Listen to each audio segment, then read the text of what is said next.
And the name of the child or children that we're here in reference to? The first one is Joshua Mitchell Jr. The second one is Zaire Hill. The third one is Zyla Hill. Thank you. And did you hear what I previously read into the record as it relates to this matter? Yes. Are you in agreement with those terms that were previously provided to the court? Yes. Are you requesting that the court accepts those agreements and make them part of the order today? Yes. All right, so as it relates to the contested issues, the non-custodial parent appears to make a request for the children's last name to be changed to that of Hill, reflecting his, I'm sorry, just one moment. I'm sorry, the requesting that the name change to Mitchell, reflecting his last name. Are you in agreement to that request or requesting that the children's last name remain as Hill? The children's last name remain as Hill. Is there any specific reason why you believe that the children's last name should not be changed to that of Mitchell? They have not seen him. They do not know him. So that's why I am asking for it to remain as Hill. All right. Would you be in agreement to the hyphen last name of Hill hyphen Mitchell? No, All right. As it relates to the issue of family violence, has there been any issues relating to family violence between you and the other parties to this case within the last 2 years? no. All right. Did you previously have a protective order? Yes. And when was that, ma'am? It was way back in 2020. All right.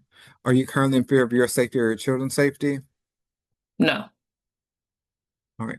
Are you requesting that your information, such as your address and telephone number, be withheld from the record? just my address.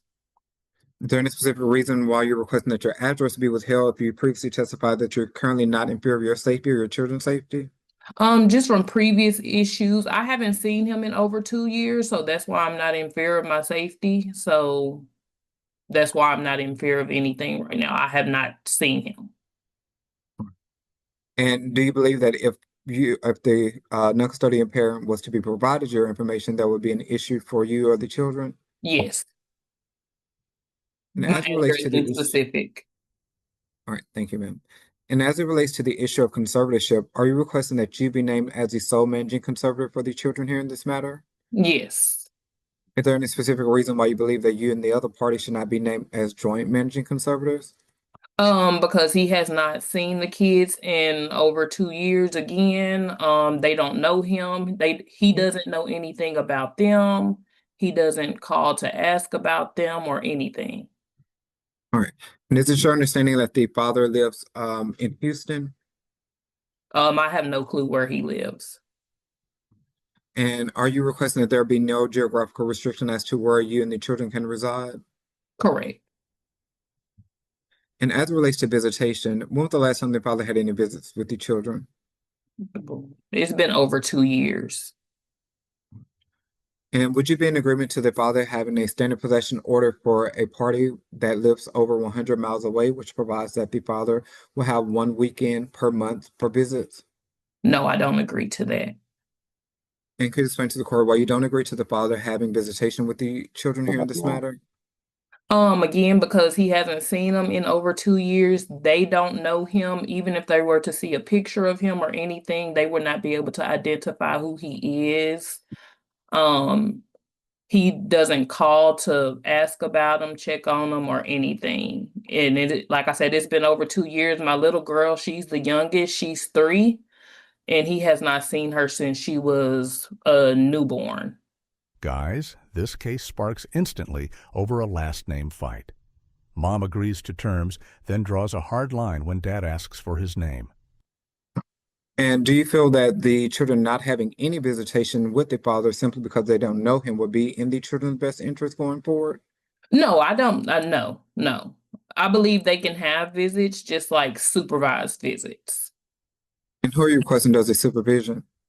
Either myself or someone in my family, because they don't know anyone in his family either, and that would leave them uncomfortable. If the court was to order visits, are you requesting that the exchange for the visitation take place at the Grand Prairie Police Department? That is correct. All right. As it relates to the issue of retroactive support, are you requesting child support from the past? Yes. And you and the other party to this case did not reside together within the last 4 years, is that correct? Correct. All right, the state has used has calculated support from the time frame of December 2021 through June 2022 for the 2 children, in July 2022 through present date for the 3 children. It's calculated support in the amount of $13,265. Are you in agreement to that amount, ma'am? Yes. And how much, if any, would you say that the father has provided you with support for the children over that time frame? Yeah, so I previously stated it was $100, but I went back and looked at all the transactions and it was $53. And are you requesting to give him credit for that amount? Yes. So are you in agreement to a judgment after the credit of $53 in the amount of $13,212? Yes. And would you be in agreement to the father paying that at $175 per month until that is paid off? Yes. All right, do you have any additional information that you'd like to offer to the court at this time? Not at this time, no. Nothing further from this party, Your Honor. At this time, Your Honor, the state would like to call the father here in this matter. Sir, can I get you to state your name for the record? Oscar Mitchell. And Mr. Mitchell, did you hear what I previously read into the record that was agreed to by the parties? Yes, sir. And only in reference to those issues that were agreed to, are you still currently in agreement with those terms? Yes. And are you requesting that the court accepts those agreements and make them part of the order today? Yes, sir. As it relates to the contested issue, sir, are you requesting that the children's last name be changed from that of Hill to Mitchell? Yes, sir. And would you be in agreement to the children having a hyphenated name of Hill-Mitchell? Yes, that's fine with me, as long as part of my name as well. And do you believe that the changing of the children's last name would be in your children's best interest? Yes, sir. And could you explain to the court how that would be in their best interest to have the name changed today? Because I know my kids. I've been around them. Mother said what she said. I know my kids. I seen them, but a couple years ago, I haven't seen them because I have no contact with her. Wherever I call her, she blocked me. Never knew her address and all that else other stuff like that. So I know my kids, and then I FaceTime here and there. Has there been any issue relating to family violence between you and the other party within the last 2 years? No, sir. And was there a prior protective order in the year of 2020 that you know of? Yes, sir, it was.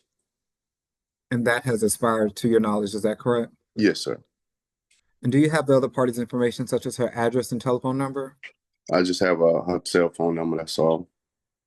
And are you requesting that her address be provided in the court order today? Yes, sir. And as it relates to the issue of conservatorship, are you requesting that you and the other party to this case be named as joint managing conservators? Yes, sir. And in the past, sir, have you and the other party been able to make decisions together that are in the children's best interest? Yes, sir.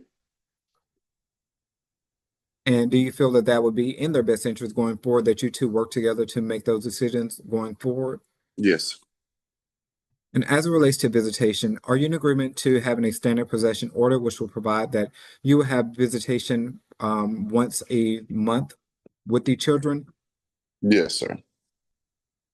And you will not be in agreement to having the supervised visits, is that correct? Yes, sir.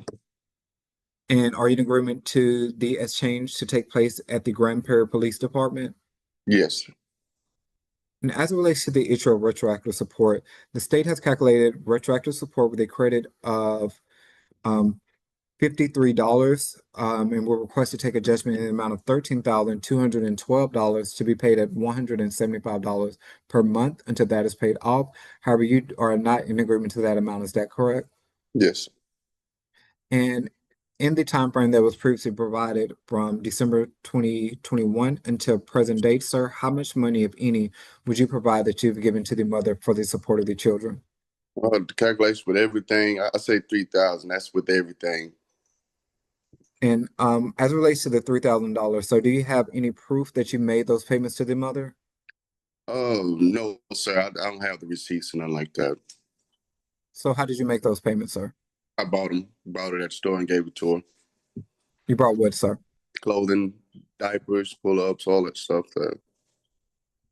And how much money did you provide to the mother directly for the support of the children? None. because I didn't trust her with it. All right. Do you have any additional information that you'd like to offer to the court today, sir? No, sir. All right. Nothing further from this party, Your Honor. Okay, the parts y'all agreed to at the beginning, those are all fine. I'm not sure why I didn't do when you had these kids, why you didn't name the kids with both your names. I don't know why y'all didn't do that. You got 3 kids, it's not just 1 kid. So I'm gonna do a name change to Mitchell-Hill. So either one of you will need to change the children's last name so that that can be amended and their uh, school records and also for the Social Security office. So you'll have to go down and take a copy of the court order to the birth certificate office for them to make that change. Otherwise, it won't be done automatically. Making a finding there's been no family violence in the last 2 years. I'm granting the mother's request for non-disclosure, so you're not required to provide Mr. Mitchell your address, but you do need to make sure you have a way to contact each other. So we need to make sure we keep the phone available or some other way for y'all to be able to communicate.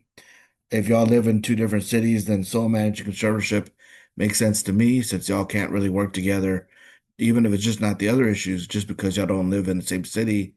Sole managing makes sense. There's no geographic restriction. And the exchange location is fine. If you didn't give her any money, then I can't give you credit other than the $53. Okay. So you owe back child support of $13,212 to be paid at 175 until paid in full. As far as visitation is concerned, there's no reason for there to be supervised visits.